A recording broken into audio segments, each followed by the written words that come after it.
Hello बच्चों, तो कैसे हो सब?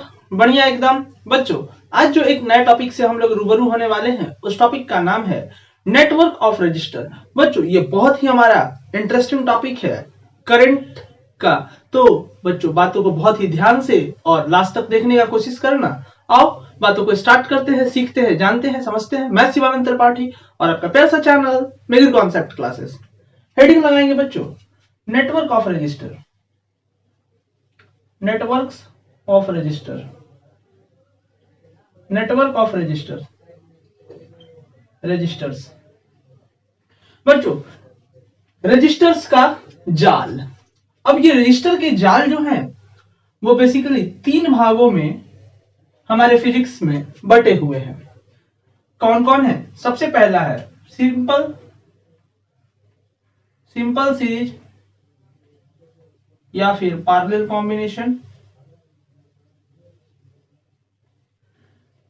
कॉम्बिनेशन। दूसरा है रिड्यूसिबल टू सीरीज या फिर पैरेलल कॉम्बिनेशन।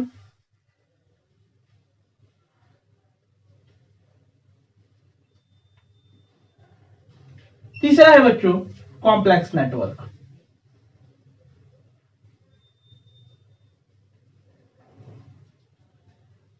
फर्दर बच्चों, हमारा रिड्यूसिबल सीरीज पैरेलल कॉम्बिनेशन भी तीन भागों में बट जाता है। एक है व्हीटस्टोन ब्रिज,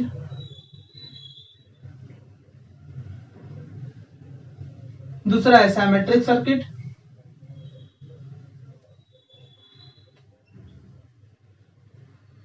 और तीसरा है इनफाइनाइट पैरेलल।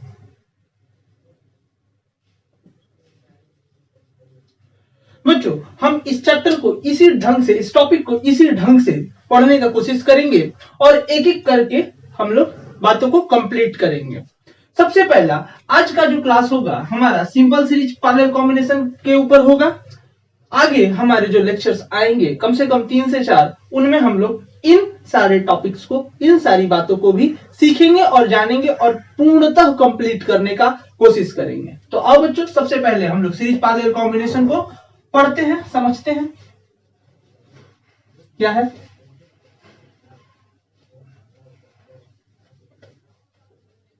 हेडिंग लगाएंगे सिंपल सीरीज कॉम्बिनेशन या फिर series combination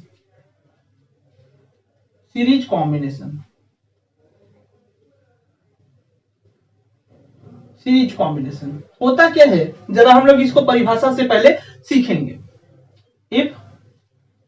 if the registers are connected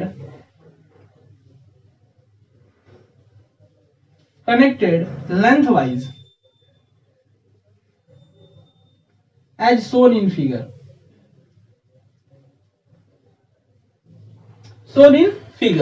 अगर हम लोग किसी भी 3 या 3 से 4 रजिस्टर को अगर लेंथ वाइज इस तरह से कनेक्ट कर दें, इस ढंग से कनेक्ट कर दें, तो इसको हम लोग सीरीज कॉम्बिनेशन के नाम से पुकारते हैं और जानते हैं। बेसिकली बच्चों, अगर हम इस तीनों रजिस्टर को, जिसका नाम R1 होता, R2 होता और R3 होता, और इन सभी रजिस्टर को एक बैटरी से कनेक्ट कर देते, तो ये क्या करते? जलना स्टार्ट करते, ग्लो करना स्टार्ट कर देते। खैर, अगर ये कब ग्लो करना स्टार्ट करते हैं? जब इस बैटरी से करंट आई निकलना स्टार्ट होता। खैर, अब हम ये बात को थोड़ा सा जानने का कोशिश करेंगे कि अगर यह तीनों जो रजिस्टर्स हैं, जितने भी करंट इससे विथड्रॉ करेंगे, इस हमारे जाई नामक सेल से, जिसका पोटेंशियल डिफरेंस जाई होता, उससे अगर मान लो आई करंट या तीनों जितना भी विथड्रॉ करते, उतने ही के बराबर अगर एक हमारा रजिस्टर करंट विथड्रॉ करेगा, तो उस रजिस्टर का नाम हम लोग इक्विवेलेंट रजिस्टर के नाम से जानेंगे।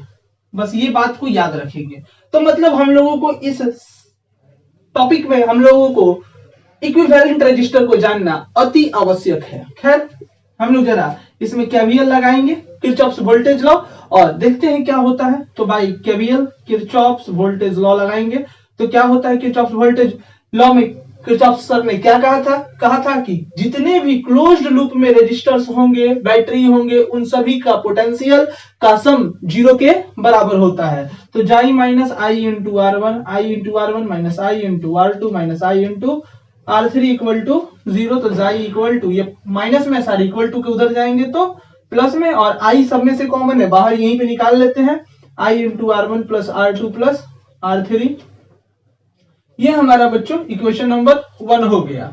खैर, अब इसमें भी हम लोग केवीएल लगा देते हैं, क्योंकि हमने अभी बताया कि 3 रजिस्टर, 3 या 3 से अधिक रजिस्टर या 2 से अधिक रजिस्टर, जितना भी करंट किसी भी बैटरी से विथड्रॉ करेंगे उतने ही के बराबर अगर एक रजिस्टर हमारा करंट को विथड्रॉ करेगा, उसको हम लोग क्या कहेंगे, इक्विवेलेंट रजिस्टर कहेंगे। खैर, अब यहां पे भी केवीएल लगा देते हैं, by KVL Kirchhoff's voltage law. तो जाई minus I into R equivalent equal to क्या होगा, तो जाई इक्वल to I into R equivalent, equation number second from first and second. दोनों का देखा हमने, जाई जाई बराबर है तो एलएचएस बराबर, तो आरएचएस भी बराबर होगा। तो R I into R equivalent equal to I into R1 plus R2 plus R3 हो गया बच्चों। आई से आई कट कर दिया, तो R इक्विवेलेंट इक्वल टू कितना आया, R1 plus R2 plus R3। तो बच्चों ये हमारा R इक्विवेलेंट का फॉर्मूला आ गया, किसके लिए, फॉर सीरीज कॉम्बिनेशन के लिए। अगर हम लोग का रजिस्टर्स अगर इस ढंग से जुड़ा हुआ रहेगा, और तो हम लोग जान जाएंगे कि वह किस फॉर्मूला है, तो सीरीज कॉम्बिनेशन का फॉर्मूला और सीरीज कॉम्बिनेशन का फिगर हम लोगों ने यहाँ पे बनाकर रखा हुआ है। खैर, अब इसके बाद हम लोग नेक्स्ट टॉपिक पे बात करेंगे, जिसका नाम है पैरेलल कॉम्बिनेशन। पैरेलल कॉम्बिनेशन, अगर if the resistors are connected side wise अगर रजिस्टर्स को कनेक्ट कर दिया जाए, जरा सा हम इन सभी को मिटा देते हैं। सारे रजिस्टर्स को अगर साइड वाइज कनेक्ट कर देते हैं तो वो किस कॉम्बिनेशन में चला जाएगा बच्चों, पैरेलल कॉम्बिनेशन में चला जाएगा। खैर, हम जरा इन्हीं बातों को देखेंगे। तो साइड वाइज कनेक्ट करने का कोशिश करते हैं सारे रजिस्टर्स को। हमने साइड वाइज हर एक रजिस्टर को कनेक्ट कर दिया और फिर से इसको हमने एक बैटरी से कनेक्ट कर दिया। बच्चों एक बात ध्यान रखेंगे कि जब कभी भी किसी भी रजिस्टर को बैटरी से कनेक्ट करेंगे तो वह करंट को विथड्रॉ करना स्टार्ट कर देगा। हर एक रजिस्टर का नाम मैंने रख दिया, एक का नाम R1, R2 और R3 रख दिया, और जब भी करंट विथड्रॉ करेंगे तो आई करेंगे। लेकिन पैरेलल कॉम्बिनेशन में एक बात याद रखना होगा कि जितना भी करंट पैरेलल कॉम्बिनेशन में विथड्रॉ किया जाएगा वह करंट स्प्लिट हो जाएगा, टूट जाएगा हर एक रजिस्टर्स में अलग अलग, I1, I2, I3। अब ये पता नहीं है कि इसमें कितना करंट जाएगा, इसमें कितना करंट जाएगा, लेकिन हम एक अनुमान रख लेते हैं, लिट कर लेते हैं कि इसमें I1 करंट, इसमें I2 करंट और इसमें I3 करंट जा रहा है। फिर से हर एक पार्टिकुलर रजिस्टर के लिए केवीएल लगा देंगे, बाई केवीएल लगाएंगे, किरचॉफ्स वोल्टेज लॉ लगाएंगे, तो क्या होगा, जाई माइनस I1 इंटू R1 बराबर 0। तो क्या हो जाएगा, जाई इक्वल टू I1 इंटू R1, और फिर यहां से क्या आएगा, I1 का मान जाई बटा, हमने निकाल लिया I1 का मान एक निकाल लिया, अनुमानित मान निकाल लिया कि जाई बटा R1 हो गया ये। खैर, फिर यहां से इसके लिए भी निकालते हैं, तो जाई minus I2 into R2 equal to 0। बस केवीएल हर एक के लिए लगाते जा रहे हैं एक एक करके। तो जाई इक्वल टू क्या होगा, I2 इंटू R2, और जाई अगर I2 का मान निकालना है यहां से तो कितना हो जाएगा, जाई बटा R2 हो जाएगा, और जाई minus I3 into R3 equal to 0 होगा। तो जाई इक्वल to I3 into R3, I3 की मान बच्चों हम यहां से निकाल सकते हैं, जाई बटा R3 हो जाएगा। सभी हम ये बात जानते हैं कि जितने भी रजिस्टर्स हैं उसमें करंट I1, I2, I3 अगर जा रहा है तो इस करंट के द्वारा ही जा रहा है, इस करंट का ही स्प्लिशन है, और इसी करंट को हम यहाँ पे लिखने का प्रयत्न करते हैं। तो I इक्वल टू क्या होगा, I1 plus I2 plus I3 होगा, और सभी की मान को हम लोग यहाँ पे पुट करते हैं। तो I1 की मान है अपना जाई बटा R1 प्लस जाई बटा R2 प्लस जाई बटा R3 इक्वल टू आई, और हर में से क्या करते हैं, जाई को कॉमन कर लेते हैं। तो 1 बटा R1 प्लस 1 बटा R2 प्लस 1 बटा R3 हो जाता है बच्चों। अब ये इक्वेशन नंबर मैंने 1 दे दिया, ठीक है। हमने बोला था अभी जस्ट कि जितने भी रजिस्टर है और जितने भी करंट हर एक रजिस्टर बैटरी से विथड्रॉ करेंगे, उतने ही के बराबर अगर एक रजिस्टर करंट को विथड्रॉ करता है, खींचता है, तो उस रजिस्टर का नाम किस रजिस्टर से संबोधित करेंगे? तो इक्विवेलेंट रजिस्टर से संबोधित करेंगे। इससे करंट अगर बच्चों आई निकलता है, अगर इसका नाम जाई हुआ तो फिर लगा देंगे केवीएल, तो by KVL Kirchhoff's voltage law लगाएंगे और केवीएल क्या होगा? तो जाई minus R equivalent equal to 0। फिर जाई इक्वल टू क्या आ जाएगा? आई इंटू आर इक्विवेलेंट, और यहां से हमने आई की मान निकाल ली, जाई बटा आर इक्विवेलेंट। इक्वेशन नंबर हो गया ये हमारा 2। पुट कर देते हैं, पुट कर देते हैं बच्चों। पुटिंग द वैल्यू ऑफ जाई,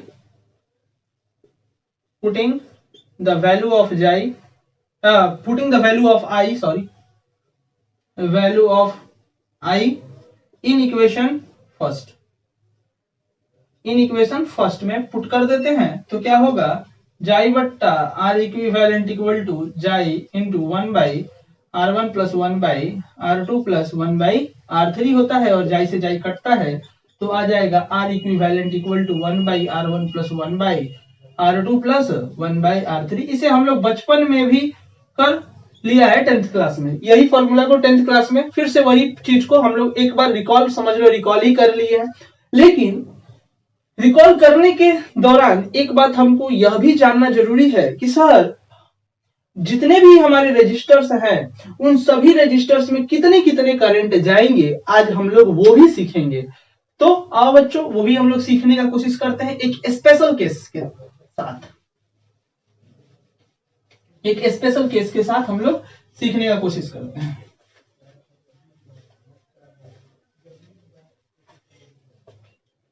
तो कैसे निकाले? अगर देखते हैं, मान लेते हैं बच्चों ये हमारे दो रजिस्टर्स होते, दो रजिस्टर्स हैं हमारे ये, खैर। अब ये दोनों रजिस्टर्स को हम नामकरण कर देते हैं, एक का नाम R1 और दूसरे का नाम R2। अगर इससे इस वायर से करंट अगर I आ रही थी और I इससे निकल रही थी, तो हमने ऐसा सोचा कि इसमें करंट I1 गया और इसमें करंट I2 गया। खैर अब बच्चों यह बात हम लोग को पता है कि potential difference across the register हमारा क्या होगा? सेम होता है। खैर वो भी आज हम लोग देख लेते हैं। अगर यहाँ का यहाँ के कनेक्शन का पॉइंट ए देते हैं और यहाँ के कनेक्शन का पॉइंट क्या देते हैं? बी देते हैं, तो VA minus VB equal to potential का डिफरेंस क्या होगा? ऊपर वाले से I1 इंटू R1, ये किसके थ्रू हुआ? ओम्स लॉ के अनुसार। और फिर नीचे वाले के लिए VA minus VB equal to I2 into R2, तो दोनों सेम सेम हो गया हमारा।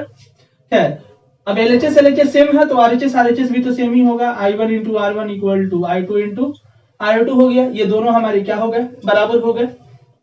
अब मेन मुद्दा है कि इस वाले में, इस रजिस्टर में कितना करंट जाएगा और इस रजिस्टर में कितना करंट जाएगा। बहुत ही सिंपल है। एक बात हम यह भी जानते हैं कि I इक्वल टू क्या होगा? I1 प्लस I2 होगा, ठीक है। अब यहां से एक काम करते हैं, अगर इस वाले रजिस्टर में करंट निकालना है तो मैं यहां से I2 का मान निकाल लेता हूं, तो क्या होगा? I1 इंटू R1 बटा में बच्चों R2 हो जाएगा।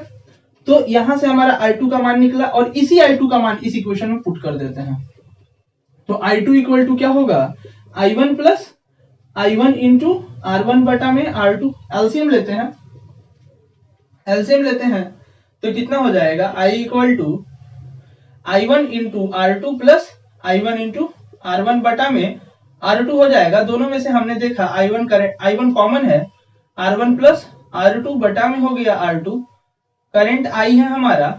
अगर हमें I1 का मान निकालना है तो बच्चों ये डिवाइड में ऊपर गया, मल्टीप्लाई में इधर आया तो डिवाइड में, तो क्या हो जाएगा? R2 इंटू I बटा में R1 प्लस R2।